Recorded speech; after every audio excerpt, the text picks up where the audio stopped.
বাইকটা দিয়ে দিন। ভাই আমার বাইকটা নিয়ে যান আজকে আপনি কালকে আমার সমাগম নিয়ে এসেন গাড়ি বার বাবা কে গেল আসো যাও ফোনটা দপ্তরে ভাই ফোন এসে গেল কি দাদা তুই ভিডিও করতেছ কথা কইস না তুই খা সাপ করে খায় ভাই প্রচুর মাথা আছে তুই ওদিকে যাইস না তোর ফিস্ট নিতে গেলে আবার উঠে যাবো গা তুই এদিকেই থাক ভাই এখানে নিয়ে যাও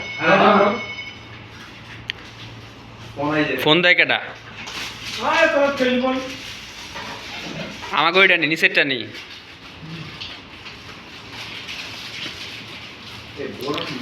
মানুষকে পাঠিয়ে দাও তো এই পোলাপাইনগুলা 3 দিন ধরে খায় না ঠিক আছে ভিডিও ছাড়া দিও রাস্তায় পাইছি এখন না গণহারে খাওয়াইতেছি ফুড পান্ডারতে কাকা আমাদের সাথে খাইতে পারো কাকা ধন্যবাদ থ্যাঙ্কস ফর ওইটা আমি কইলাম না ওইটা অন্য কেউ কয়ে দে thanks for at your service বুঝি না